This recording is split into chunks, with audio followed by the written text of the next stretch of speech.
This is Tank's Vlog, February 1st, 2019. Wrapping up today in sports. We're brought to you by Allow Me to Be Frank, the podcast you can hear on SoundCloud and iTunes. We'll be getting back to recording new shows very soon, especially when we get to baseball season. God, baseball season can't get here fast enough. Devils. Oh, God, what a horrifying loss that was today. So, click, subscribe, SoundCloud, iTunes. You'll be the first to know when we do drop a new show. The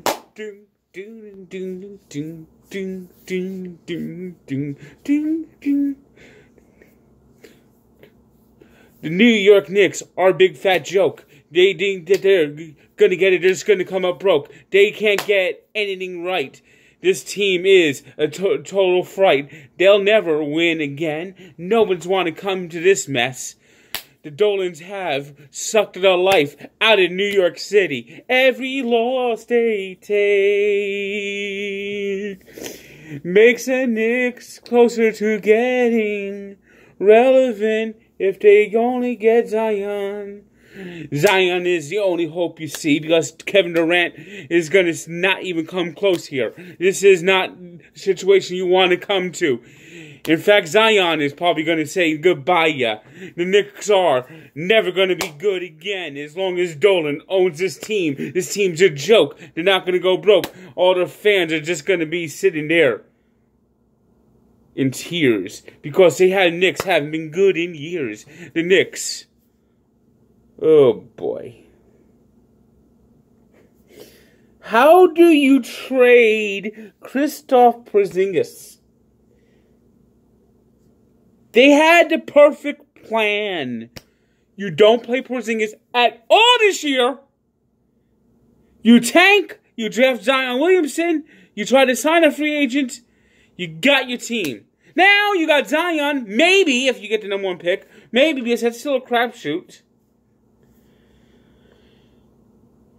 And you're going to try to sign Kevin Durant? You know, and it's Cantor who's been sitting saying, don't come here. Kristaps Porzingis saying, don't come here. The truth's going to come out. Of course, he deleted that tweet or the Instagram. This is a mess of epic proportions. I'm not even a Knicks fan. I'm embarrassed for this team.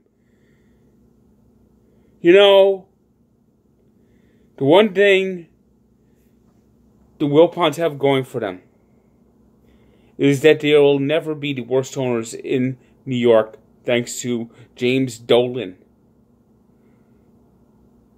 And if you don't kiss his ass, he kicks you out. Just ask Anthony Oakley. Not Anthony Oakley, though. It was Charles Oakley. I got Anthony Mason and Charles Oakley mixed up. Of course. But, you know, it's a total disaster. And I loved after he kicked out Charles Oakley, he brought in LaTrust Sprewell. Sitting next to LaTrust Sprewell. Look at this. Look at this. Look at this. I could be friends with LaTrust Sprewell. He believes in me. The Knicks are not going to get Kevin Durant. Kevin Durant's going to the Lakers. That's already been settled. He's already got the plan. He's already hatched it with LeBron. It's already settled. They're going to join. Kawhi Leonard's going to be there with them next year also. The plan's already been hatched. And you think that trading the two slots, you're going to get Kevin Durant in New York? Would you want to come and play for this asshole who says, if you don't like my blues music, you're not... You got to have your James Dolan's music on your friggin' ringtone. He is a blight in the city. The Knicks are an embarrassment. And you know what? If fans in New York are smart, they go to the Nets. That team shows heart. They show desire. You know, they're coming. They're not a great team yet. They lost today to the Spurs, 117-114. Need to hit their free throws a little bit more, but they're all injured right now, and they're missing Spencer Dinwiddie. But D'Angelo Russell is having a great season. D'Angelo Russell is a great player. And they got some hope now. They just got to get some players. You know, they could make a run at someone too, you know. And if I'm Kevin Durant or Kyrie Irving and I really want to come play in New York, would you want to go to the Knicks? Would you really want to go to the Knicks? The Knicks aren't the Knicks anymore. The Knicks are a disgrace.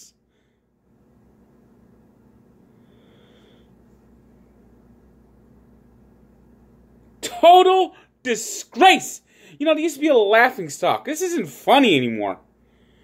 This is take the franchise away from you, you idiot.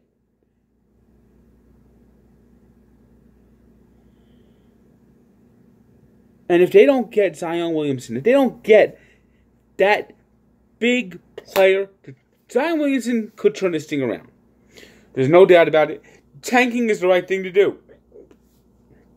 Well, but with the Knicks' idiotic luck, they're bringing in DeAndre Jordan, and they'll probably win a few games and end up getting the 5th overall pick again, and then picking another Kristaps Porzingis. And then they'll trade all over again, and it's like rinse, ladder, repeat. Wow. Wow. Sheer incompetence. That's the New York Knicks experience. Sheer incompetence. Every loss they take makes them a bigger joke. They're not gonna cut anyone, they're gonna go flat broke. It's been 20 long years since the Knicks have been good.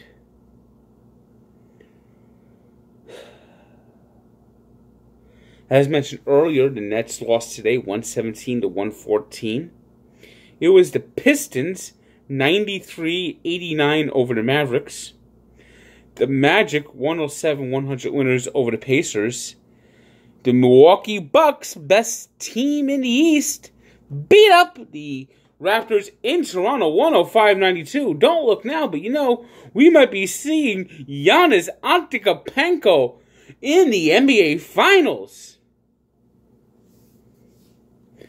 I think it's safe to say the East needs to fear the deer. Fear the deer.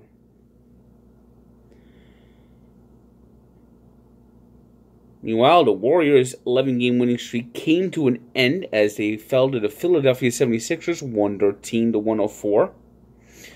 And the Lakers got a boost from the return of LeBron James, who came close to a triple-double, and laid the Lakers to a 123-120 win over the Clippers in a Battle of Los Angeles. NHL was a battle of the Hudson, and the Devils had their worst, the most disgusting, grossest loss of the year.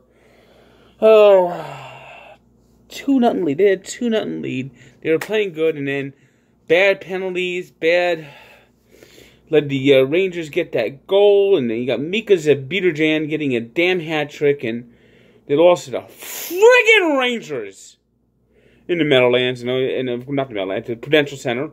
Had a flashback there, but oh god, I hate losing to the Rangers in Newark. It's bad enough you got all their riffraff coming into Newark. You know, I always like to say, for Ranger fans, if you ever come to Newark and you want to celebrate a good Ranger win, best place to go is down to the Georgia King Village and spend some quality time out there. I also highly recommend spending walk around the streets of Irvington. Go down Irvine Turner Boulevard. That's where Ranger fans should go after every time they come and visit the Devils.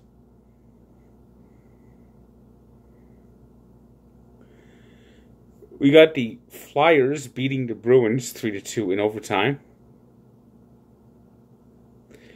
And the Jets downed the Blackhawks 4-3. Well, maybe the Devils could get a good draft pick. God. And everyone's hurt. Sami Vatanen's now got a concussion. God only knows when Taylor Hall's coming back. And the Devils won't even tell you what's bothering them. All they would say it's a lower body injury. So one thing about the Devils, they're not very good at giving you the information. I mean, if it's a groin, say it's a groin. If it's a knee, say it's a knee. I never get this lower body injury. Just say what it is. Come on. He's hurt. There's nothing he could do about it. I just like to know what the injury is.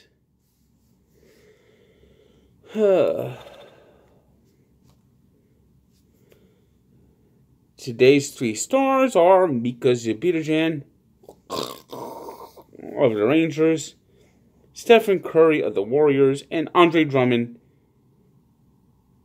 who had 24 points and 20 rebounds. That's what I'm talking about, Willis, as he beat the Mavericks. The Pistons beat the Mavericks in that one. Today's birthday shout-out goes to the Devils' lone all-star this year, after actually replaced Taylor Hall, who was injured. And he's Jersey born and raised, Kyle Palmieri, who turns 28. Imagine this. He had that start where he had 2 goals a game for the first few games, as the Devils actually were 4-0 at one point. Those were the days, my friend. I thought they'd never end. Da da da da da da da da da. Oh, what happened to that Devils team that first week of the season? And we take a look back to 2009, when the Pittsburgh Steelers won their 6th Super Bowl, beating the Arizona Cardinals on a tippy-toe play by Santonio Holmes. After the Cardinals scored 16 points in the fourth quarter, the Steelers answered with that big play by Santonio Holmes, and they became the first team to win 6 Super Bowls, something the Patriots are trying to do. And of course, keep your eyes out. I'll be coming out on Barstool on midday on Friday, my annual NFL Super Bowl pick. Something I've done all the way back to Super Bowl 36, when it was the Patriots and the Rams. Of course, that game I got wrong, grossly wrong. I actually picked the Rams to win that game 59-17. I thought the Patriots were going to get embarrassed. Who knew? So, check out the full story at Barstool Sports and Sports Encyclopedia, where sports history lives. Don't forget to listen to Allow Me to Be Frank. And Knicks fans, if there are any of you left, you have my pity.